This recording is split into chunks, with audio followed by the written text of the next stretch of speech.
Hi, I'm Matt with Saratoga Wine, and today we have a really special tasting. Yes. We are tasting through a line of REALM wines. It was established in the early 2000s by Juan Mercado. He was he was an ex-war veteran, medic. Yep. He moved to Napa. He basically bootstrapped himself out of nowhere and just got lucked into buying some To Kalon fruit, bottled it, got lucky, and then kind of went from there. And it's kind of one of those stories that shouldn't happen, but it has happened. And then 2011 rolled around. He hired Benoit Touquette. Yep. High power winemaker. Benoit Touquette studied under Andy Erickson, one of my favorite winemakers in Napa.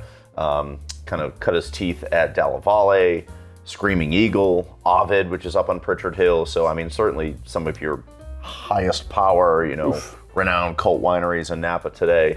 And then made his way over to REALM. So, talk about...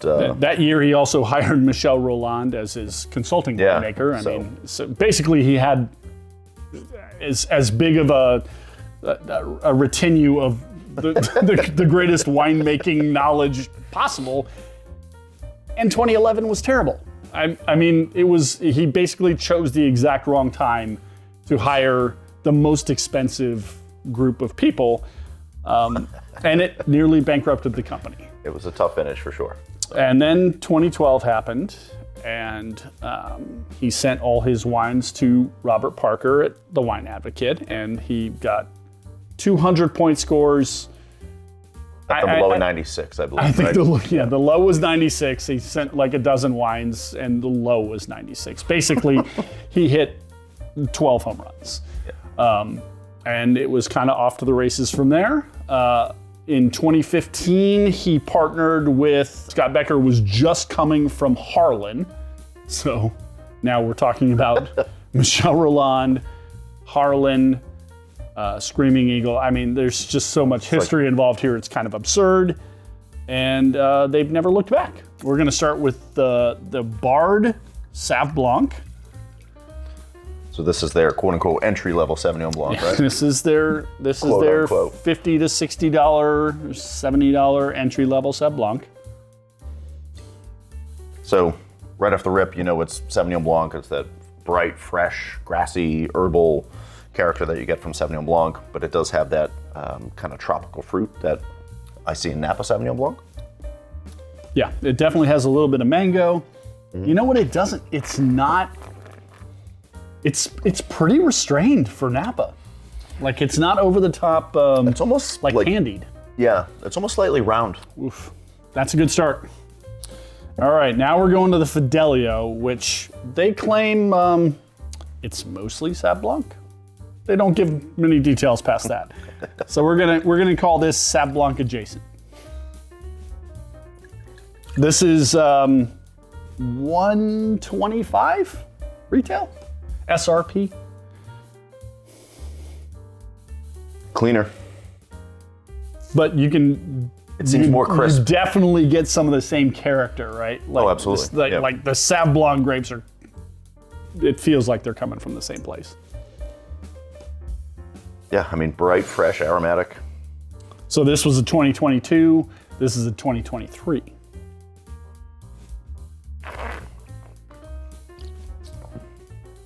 See, now I actually get some candied fruit on that, but it's bigger. There's plenty of acidity and minerality to it as well, like mouth puckering. It's just delicious. Yeah. It reminds me of those like peach candies, a little bit. The acidity is great because it's side of the tongue acidity. Yeah. Like I'm not getting that front of the tongue acidity. I'm getting side of the tongue. Ugh, That'll be an awesome summer wine. This makes me want fried chicken so bad. I mean, we can order some. That sounds like a great idea. This one's the Rosé, right? Precious Twin Rosé. And I love their labels. I mean, they're certainly creative with their labels, which now catches the eye. We're only going to the $400 range. That's it? It goes a few further to their top of the line, which is called the Absurd. Yeah. And the label on that is absurd. Kind of absurd. Yeah. It almost looks like a letter hostage negotiator would get. It's got a bunch of just crazy labels is taped to it. That like leaps out of the glass. That is so aromatic. It's watermelon candy for sure. Saffron. Yeah. And I really get saffron on that. There's plenty of citrus coming through. There's some like wild strawberry notes. Yeah, that's a dangerously good rosé. I mean, that's making my mouth water too. Awesome. That'll be awesome with food. Again, I'm getting so much saffron on that. It's kind of wild. All right, so this is our best seller from a cult winery. This is our most appreciated, let's say, wine from our collectors. The Bard, obviously, these are all the Bards are a play on Shakespeare. Okay. There's obviously Shakespeare on it. This is their true Bordeaux blend. And this, I'm assuming, is kind of a blend of all the fruit they're bringing in, right? Yeah, this is fruit that is mostly from Wapo Hills. Okay. And then from some of their purchased estates, including Tokelon. Boy, that opens up really nice, though.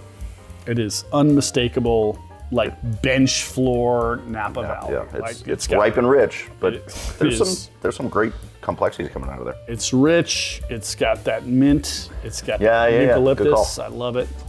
There's kind of that like mulberry, blueberry pie thing coming through as well. I mean, it's not shy. You know, if you're looking for classic Bordeaux structure, this isn't your wine, but this is classic Napa. It's not shy, but it doesn't. To me, it doesn't drink like 14.6. This drinks closer to like maybe 14. 14. Yeah. It doesn't seem hot. It definitely has like that cooling mint that counteracts. Yeah. And now this was, and we tried this earlier. It's been open for a few hours.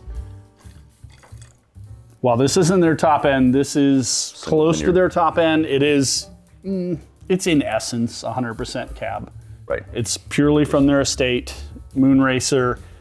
It's 98, 99% cab. Definitely more serious on the nose. Yeah, oh yeah. It's 2022, which concerned me.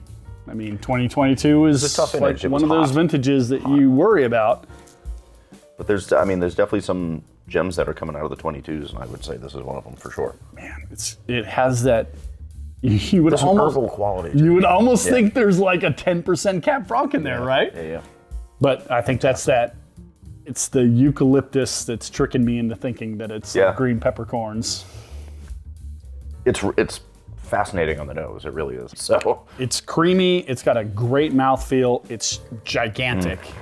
Obviously, we're drinking this way too young. You know, if this is more on the like blueberry pie, this to me would be like blackberry and licorice and And while this, enjoy it now. Yeah. It's gonna last, but enjoy it Yeah. now. This, set this aside for 4 or 5 years. I can't imagine how awesome that will be with a steak. It really wants something fatty. Rack of lamb with some herbs would be mind-blowing. What a lineup. We appreciate the help from the wholesaler on this. And you can find all these and thousands more on SaratogaWine.com. Cheers. Get them. Cheers.